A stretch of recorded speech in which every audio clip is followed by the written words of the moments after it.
So, got section 1 out of the way, and except for one, we got one still got to make up some stuff. As far as progress on the grading of your essays, hasn't been great progress, but there has been progress. I have graded 5 Out of 25. that's 20%. Let's see. Actually, out of 21, 5 out of 21. Wow, that's a quarter of the way. Yeah. You're killing it. So I'm killing it. Trying to get my class finished. I worked on that yesterday, and I don't know. I got this thing called baseball season starting next week, so I'm trying to. I know spring sports just always come in with such a rude awakening.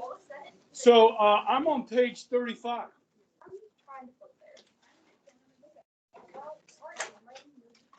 All right, so you can see on page 35, I kind of have a little outline of where we're going. Okay, in this section 2. All right, and that begins with our first government, the Articles of Confederation, and then moves on to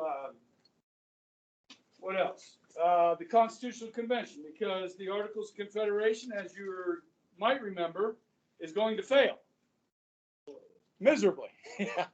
And so they're going to have to come up with a new constitution, which is really important to understanding our government and our constitution. And once they write this new constitution, there's going to be an argument over between the first 2 political parties, Federalists and the Anti-Federalists. Okay, so those arguments are going to be very important because those arguments we're still having today. Okay. Basics of the Constitution. There are 7 articles in the Constitution. The first 3 are the first 3 branches. Okay. Article 4, 5, 6, and 7 we'll go over in greater detail. 1, 2, and 3 we'll save for the second half of this class, which is the 3 branches. I've got a little bit of homework in here. Along with learning the basics of the Constitution, we're going to learn the 27 amendments. Okay. And we'll spend some time talking about federalism itself, okay, which is very important to Mr. Ebright, and checks and balances. Separation of powers, those things we'll learn about when we talk about some of these Federalist papers specifically, okay. So, the Articles of Confederation, full text, is basically in your book. You can read that if you want on pages 36 through 39, okay. And then I have some primary documents on page 40, some letters that were written and discussions of Shea's rebellion and the problems under the Articles. And then some arguments of the Federalists and Anti-Federalists. And as you guys can see there are 5, 6 Federalist papers in there that we will be reading and discussing. Okay. And Robert Yates, Lansing, they were Anti-Federalists. And then the preamble of the Constitution, then the how to amend the Constitution on 53, and then the 27 amendments can be found in your book from there. On page 59, there's an assignment over the amendments that I would wait to do until we learn the amendments. Okay, so that's a nice 27-point assignment in there. Okay, and then I have another homework assignment on federalism. Which is on page 60, 61, I believe. You see that? So at the end of this section, I'll give you this homework. Okay, I'm not going to assign it now because we haven't gone over the stuff. And so you'll have opportunity for 27 plus 15, 42 points, right? Of assignments, which is good stuff, right? You got to be a little patient on it, right? So far, the essays I've graded, the lowest score is 35 out of 40, and I have a couple 39s out of 40 that were really good, okay? Just not quite 40, okay? So I'll be working on those probably this weekend. I want to get them done because Monday and Tuesday I'm testing in history class, so I want to get those done before I start, then I start over with history tests, okay? But no more essays. Not doing that. Okay. That's it for the essay. Okay. Yeah, no more essays. for the tests, on tests. No, we're not doing that anymore. The rest, there'll be short answers and stuff, but no lessons. Well, sometimes that's what people do best on is that essay test. It's the rest of them they don't do too good on. Yeah, the rest See, I'm is the so opposite. objective that you Yeah, can. Yeah, like wait second till the test. second test. Okay, Oh, okay. Well, it's a bloodbath. Just being honest with you, Fair enough. okay? So don't panic. You got 42 points of assignment. I'm in a complicated thing. All right, so let's talk about the Articles of Confederation, Section 2 in your notes. Articles of Confederation. Starting over. Okay?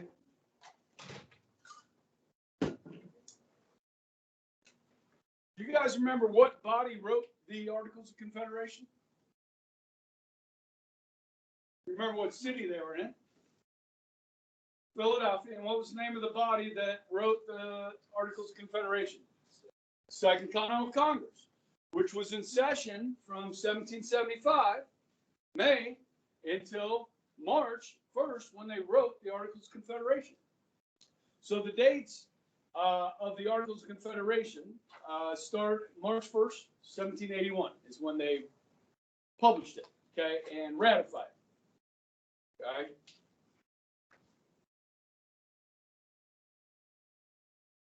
Now, this body, okay, and when historians look back at the Articles of Confederation,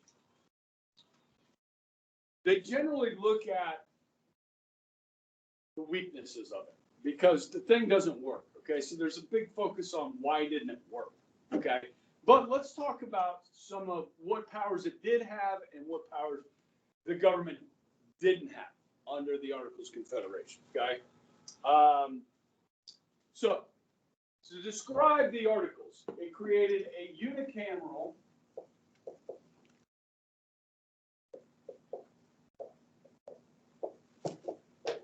government.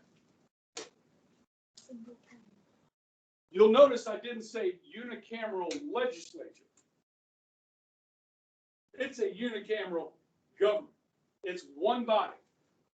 So right there, it tells you it's going to be one branch. Okay? Which of the three branches is it going to be? Legislative. Okay? So one legislative branch. That's it. So that'll tell you right now, there are no other branches. Okay? Now, this body was made up of 13 representatives. How many from each state? One from each state. They had annual elections.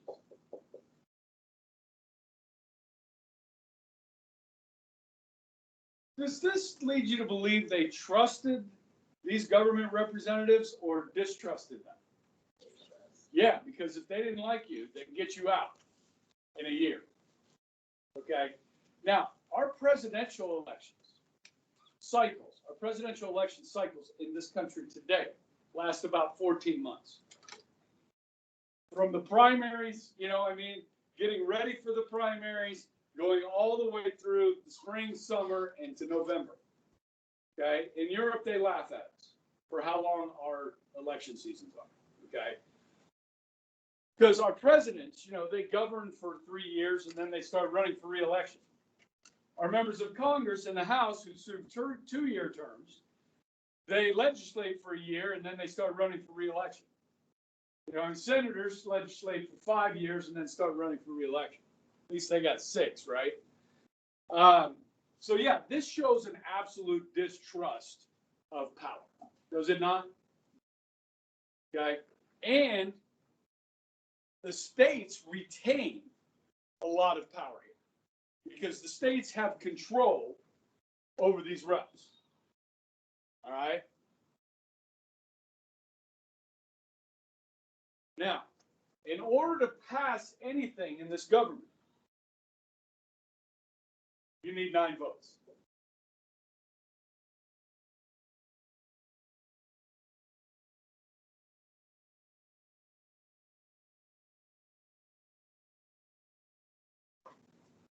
Now, they're going to choose one of their own, one of the 13, because somebody's got to be in charge. You know what I mean? Somebody's got to say, yeah, we're doing this or we're not doing this, you know. So they're going to choose one of their own to be in charge. So we can call this person the president of the government or the president under the Articles. So the first president of the United States, of course, was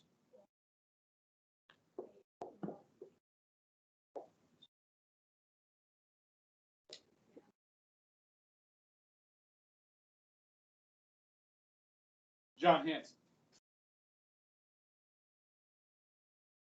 He was the first leader of the legislature under the Articles of Confederation. They had many. Okay, the Articles last until 1787. Okay, so over those 6 years, they had different ones that were the leaders. Okay, but Hanson was the first.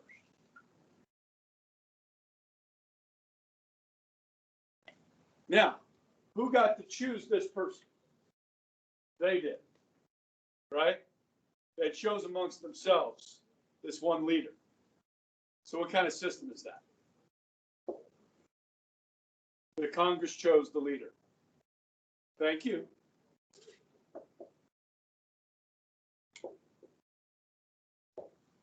So we started with the parliamentary system. And what else do we know? I mean, that's what the British had, right? That's all we know. So, okay, powers that this body has. So powers of the government. Ready? They have the power to declare war.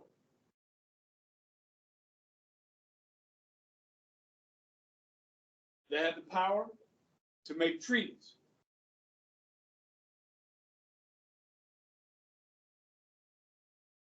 They have the power to coin money.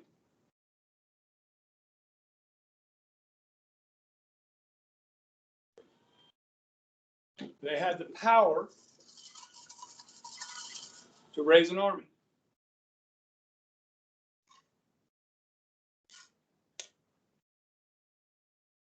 And they had the power to settle disputes amongst the states. Oh, and disputes there will be.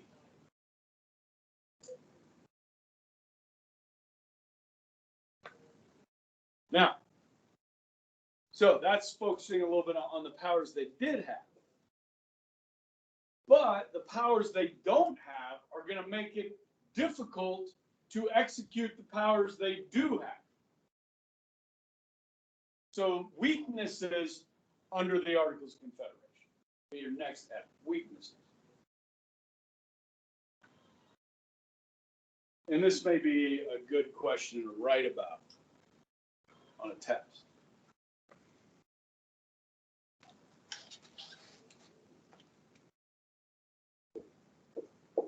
So I'll write it up on the board for you. No power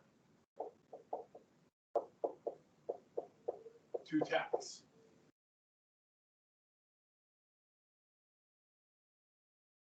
Can't tax the states. So you're going to raise an army, are you? How are you going to do that?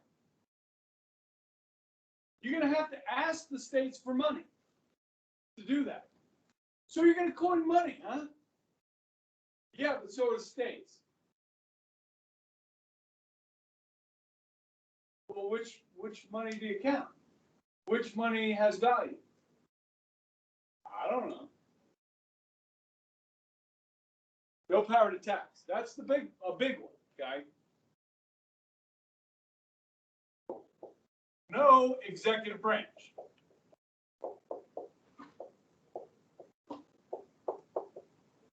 Now, when we say the legislature has the power of the purse, do they really? No. We say the executive has the power of what?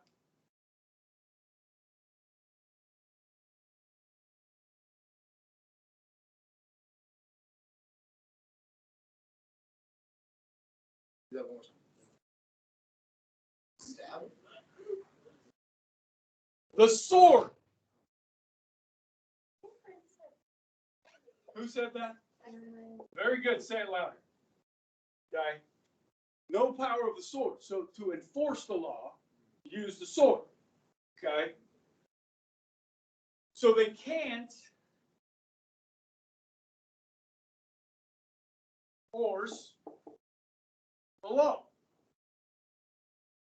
There's no power of enforcement. There's no sword. So if nine of these reps make a decision, there's nobody to carry out that decision.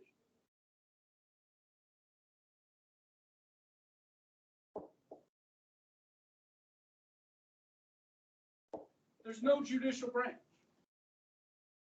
Now, under our system today, guys, the judicial branch settles disputes.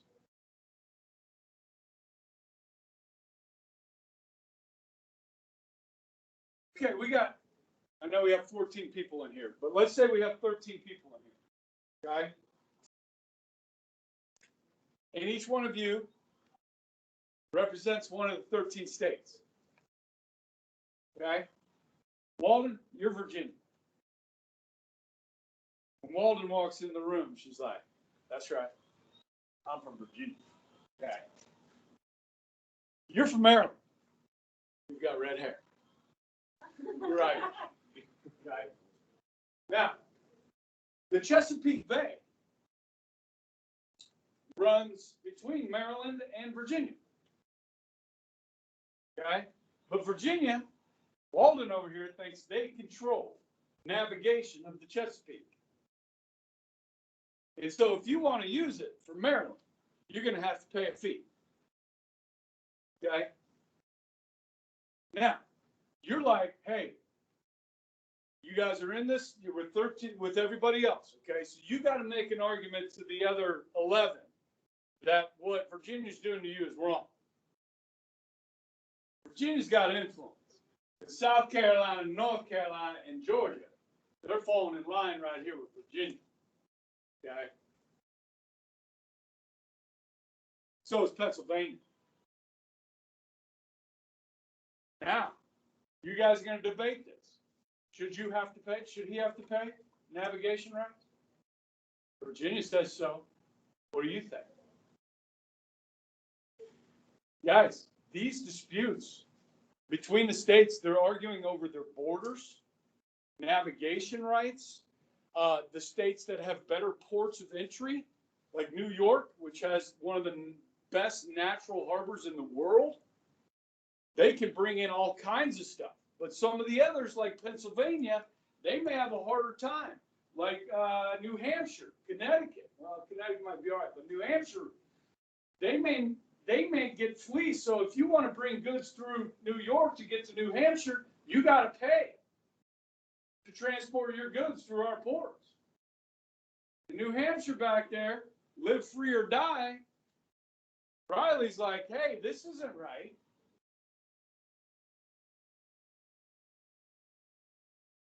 This is a real problem. Okay, so the infighting in between these 13 states in this body is getting ugly. And you're starting to have camps that are starting to work against each other. And it doesn't look good. Okay? So these weaknesses are going to start to appear quite quickly. Soon after the article, well, the revolution ends in 83. So you got 2 years, the revolution's over. George Washington finally gets to go home for Christmas after 8 years to Martha. Okay. And then while he's up there at Mount Vernon, he starts hearing about all these problems that are going on between the states. And he's like, what the heck? I just spent 8 years. The country's in debt. Okay. Thank goodness for Alexander Hamilton. Okay. They're fighting.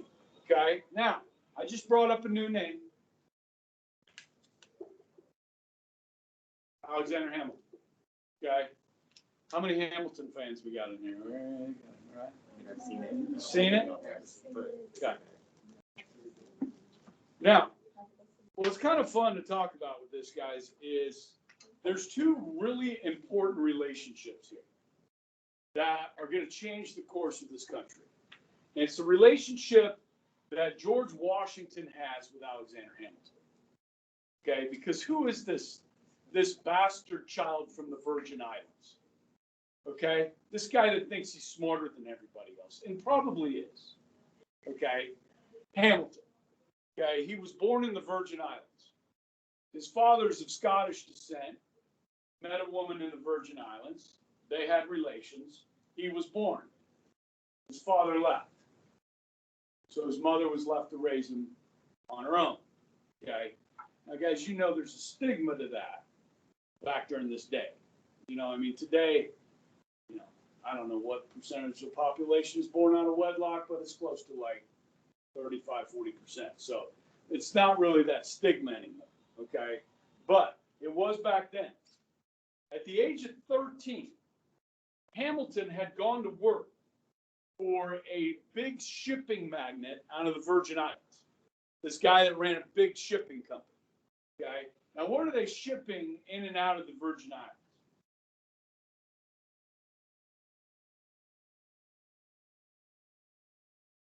Say olive oil. That's wrong. I know it's wrong. But thanks for playing. Yeah. Yeah. I'll say something. Alcohol, rum. Rum, sugar, molasses,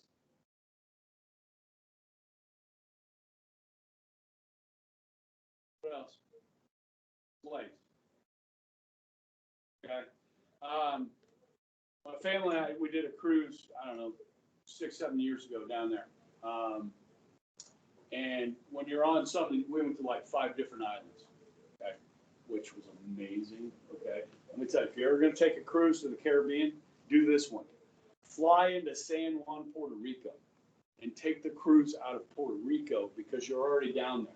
So you don't have to have the day or two of travel to Puerto Rico to get further south to some of the islands like Barbados. Okay. So we were down, I think we were at St. Nevin's, and there's an island over there, okay, that you can see. It's not inhabited, it's just an island, you can see it, okay? It's probably a couple miles away. And they told us, you know, when we went on one of the excursions, well, that was a place where they kept a lot of the slaves before they shipped them up to the States, okay? So this shipping company, all right, the owner of this company said, well, I need to go to Europe. I'm going to be gone for 6 months, okay? He left the 13-year-old in charge of this multinational shipping company. And when he got back, not only was the company still running, it was running more efficiently than when the guy left with the 13-year-old. This is Hamilton, okay? The owner of this company and some other businessmen down there sponsored Hamilton to come to the States for education, okay? So Hamilton wants to study law. He shows up at William and Mary, says, I want to be a lawyer. They say, okay, we got it. You have to take all these classes, read all these books, and then you have to do an apprenticeship and all that to become a lawyer. Okay? Hamilton's just like, just give me the books. So he gets all the law books, reads them. 6 months later, comes back and passes the bar. When the Revolution breaks out, Hamilton reads some books about artillery, okay, and he joins the Continental Army, and quite quickly is recognized as this great artillery officer, very effective. And Washington takes notice of him. Before long, Hamilton is Washington's aide-de-camp.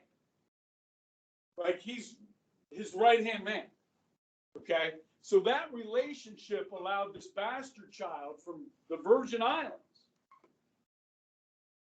to earn the trust of the most important man in America. Okay? There's another relationship that's very important to what we're going to be talking about. And that's a relationship of a Virginian that goes about 5'6", weighs about 110 pounds, sickly, nerdish, bookish young man named Alexander Hamilton. named James Madison.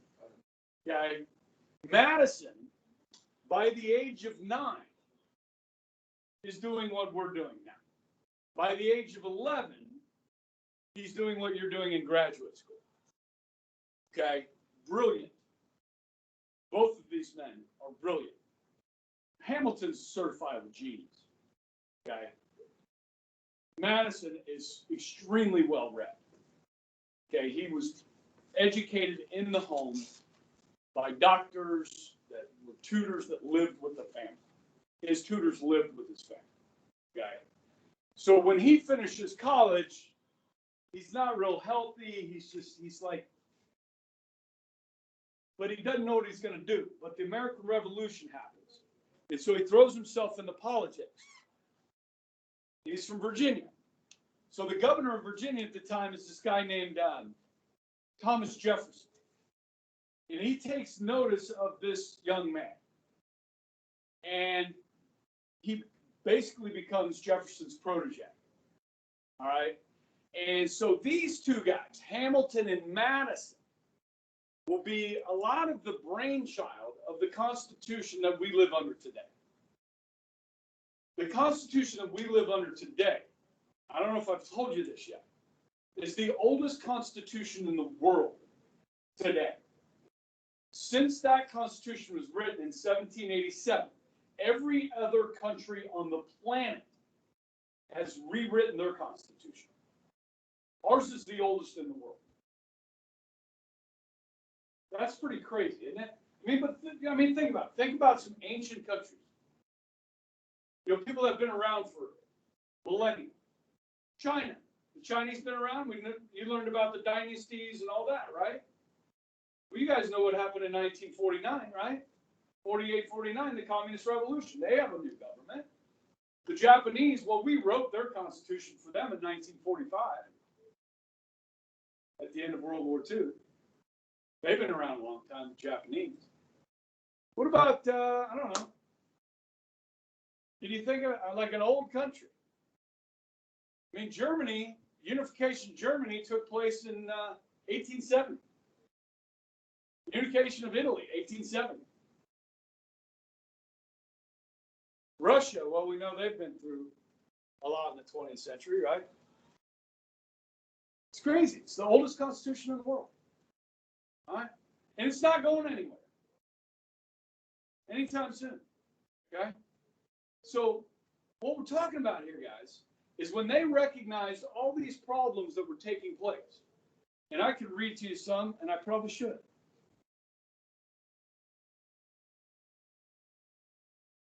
This is a paragraph from Chernows, Hamilton. He said, the road leading to the Constitutional Convention was long and circuitous one. It began at Mount Vernon in 1785, when commissioners from Maryland and Virginia resolved a heated dispute over the navigation of the Potomac River. Virginia hoped this might serve as a pattern for settling other interstate disputes. In early 1786, they called for a convention in Annapolis for the purpose of framing such regulations of trade between the states that may be judged necessary to promote the general interest. The tutelary spirit of James Madison was no less despondent than Hamilton about the trade and border disputes rivaling the states. In March of 1786, Madison wrote to Jefferson, then who was in Paris, that the present anarchy of our commerce, and described the way predominant seaport states were fleecing their neighbors. Appalled by selfish laws issued from state legislature, Madison warned Jefferson that they had become so frequent and so flagrant to his alarm the most steadfast friends of republicanism. So in Annapolis, Madison and Hamilton are going to meet. And they're going to start talking about this. And they're the ones that say, we need a new constitution. And George Washington is right there with them. He's like, I didn't work this hard for this whole thing to fall apart. Now, guys, in Europe, they were watching us because nothing like this had ever been done before. Like a country started from scratch, a new social contract. We just started from scratch, and they're just waiting for us to fail. Okay, our securities, like when we talk about securities, our stocks and so forth on European exchanges were trading for way lower than they should have because they thought the country was going to fall apart. They were just waiting for us to fail. And Washington's like, I can't watch this happen. Okay? So in your book, on page 40, if you would, indulge me. Okay. Now, I don't like reading to you guys, but unless you guys want to read, I'll read. You guys follow along. Okay? I'll try to read with inflection. So Daniel Shea, you've all heard of Shea's rebellion, right? So let's dig into this a little bit, okay? Shea was probably born in Hopkinton, Massachusetts, sometime around 1747. During the Revolution, he fought in the battles of Bunker Hill, Ticonderoga, and Saratoga. Was promoted to captain in 1777. Shea resigned from the army after being criticized for selling a sword that the French General Lafayette had awarded him. Dude was poor. He's like, I'm going to sell this to somebody that's rich and get some money for it. From Lafayette. Probably worth a heck of a lot of money today if we could find that thing. In 1786 and 87, okay, Shea was one of the leaders of an armed uprising in Massachusetts caused mainly by excessive land taxation, high legal costs, economic depression following the American Revolution. This became known as Shea's Rebellion. The insurgents were mostly poor farmers who were threatened with loss of property and imprisonment for debt. Now, guys, if you buy a car and you borrow money to buy that car and you don't make your car payment, do we put you in jail? No. The repo man comes and takes your car because you don't own it. We don't put you in jail. If you can't pay the mortgage on your house, you go to jail? No, they foreclose on it. Now, if you write a bad check with money you don't have, that's called fraud. You can go to jail for that. Does that make sense? But they were putting people in prison for their debt. Can you imagine why people are mad? Plus the taxes are too high. I mean, this country, started over that. Okay? So, they demanded, now this is pretty radical, they demanded protective legislation, the abolition of the courts of common pleas, and a radical reduction in taxes. In 1786, armed mobs prevented the sitting of the courts of Northampton, Worcester, Great Barrington, and Concord, and Shea's, with 800 men, broke up a session of the state Supreme Court in Springfield. Oh, damn. So what you're saying is you had a bunch of people that were pissed off that went to the state capitol and disrupted a session. Kind of what happened on January 6, 2021.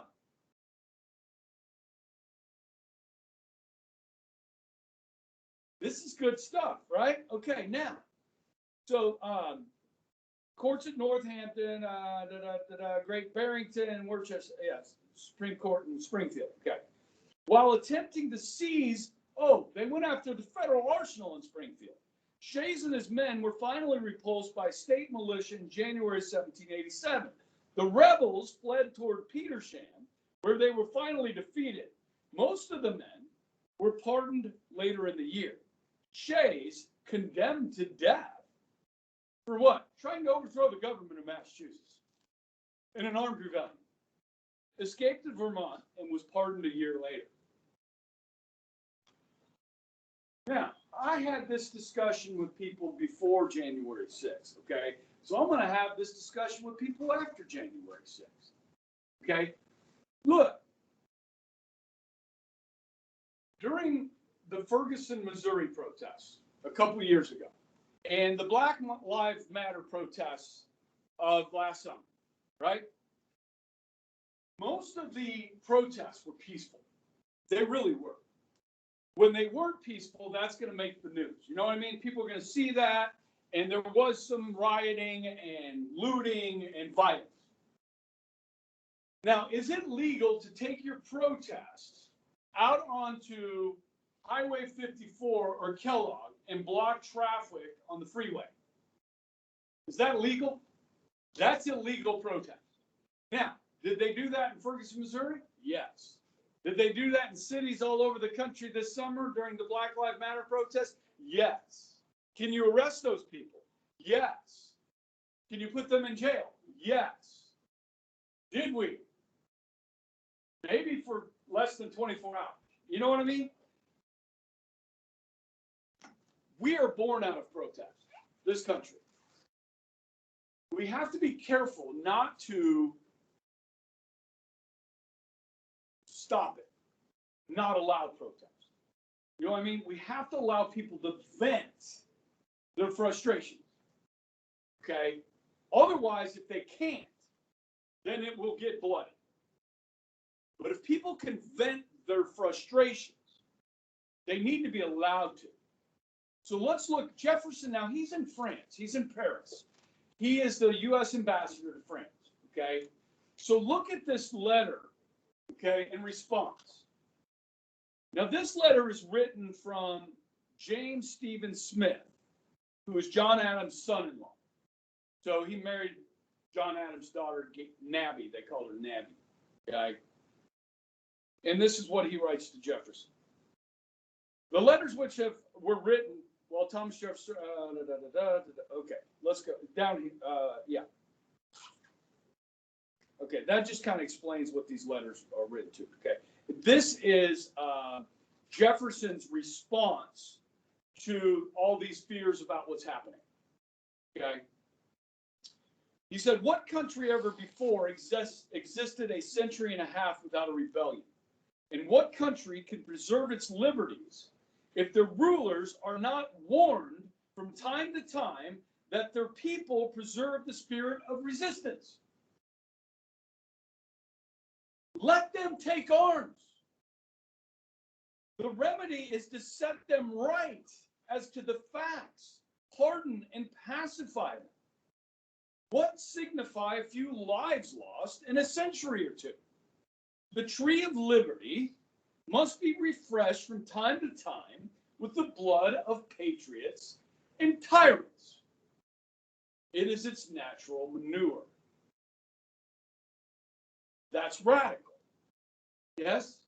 Now, the people that stormed the Capitol on January 6th that broke windows, assaulted officers, broke into the chambers, they should be punished, but not too harshly. Okay? Not too harshly. That's what Jefferson said. Okay? Daniel Shea, with 800 men, tried to seize the federal arsenal, like John Brown did during the Civil War. Remember John Brown? Okay? He was standing up for what he believed in. Was Brown a radical? Hell yeah, he was. Okay, but he was standing up for what he believed in. So when Jefferson says, set them right as to the facts, was there election fraud? Let's find out. Breaking onto federal property is against the law. Okay? Punish them, but also pardon them. Next page. Madison from Virginia lets Jefferson know, he's telling him too, we got all these problems over here. And then Jefferson's like, chill out, man. I'm impatient to learn of your settlements of the late troubles in the eastern states. So far as yet I have seen, they do not appear to threaten serious consequences. Those states have suffered by a stoppage of their channels of commerce, which have not yet found other issues. This must render money scarce and make people uneasy. I hold it that a little rebellion now and then is a good thing, and is necessary in the political world as storms in the physical. Unsuccessful rebellions indeed generally establish encroachments on the rights of the people which have produced them. An observation of this truth should render honest Republican governors so mild in their punishment of rebellions as to not to discourage them too much. It is a medicine necessary for the sound health of government. And is that not right, guys? Should our government not fear the people? They should fear us. It's our government.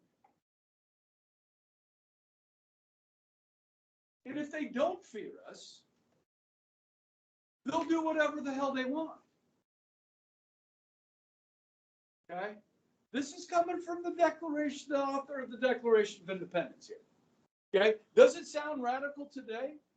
But think about it. Guys, think about the civil rights protests of the 1960s. And I know we haven't studied that yet. Okay? And the Black Lives Matter protests.